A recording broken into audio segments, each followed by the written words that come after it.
មនុស្សស្រីភាគច្រើនចូលចិត្តរអ៊ូថាហេតុអ្វីគេទុកមិត្តភ័ក្តិសំខាន់ជាងប្រពន្ធកូនហេតុអ្វីបានជាគេមិនលះបង់ការផឹកស៊ីជាមួយបនភឿន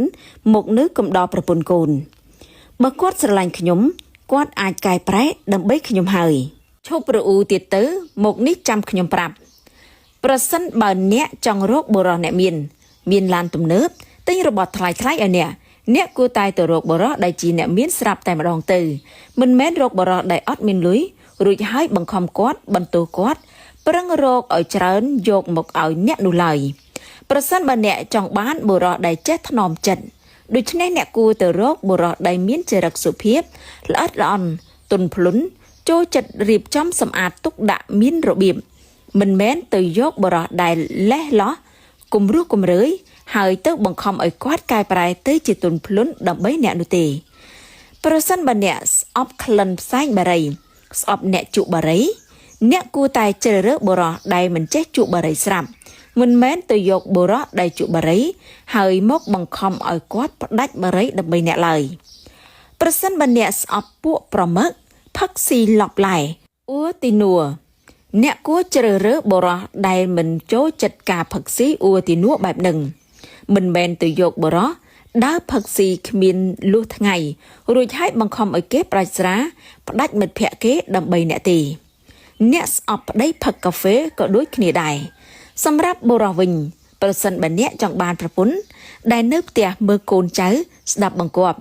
អ្នកគួរជ្រើសរើសមនុស្សស្រីដែលល្ងងបន្តិចស្លូតគ្រួសារខ្សត់មិនមែនជ្រើសរើសមនុស្សស្រីមានការងារល្អគ្រួសារល្អឋានៈល្អហើយចង់ឲ្យនាងរៀបការហើយនៅផ្ទះស្ដាប់បង្គាប់អ្នកនោះទេហើយបើនាងនៅតែផ្ទះសំបែងហាមស្ដីបន្ទោសនាងរឿងគ្មានចំណូលចូលផ្ទះមនុស្សគ្រប់រូបចាប់តាំងពីថ្ងៃដែលគេចាប់កំណើតមកហ្សែនរបស់គេគឺមានកំណត់អត្តចរិតរួចហើយគ្រួសារដើមរបស់គេបទពិសោធន៍រីកចម្រើនធំធាត់របស់គេ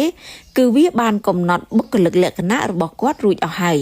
ចង់កែប្រែមនុស្សម្នាក់គឺវាពិបាកខ្លាំងណាស់ពីព្រោះថាអ្នកមិនមែនធ្វើសង្គ្រាមជាមួយគាត់ទេ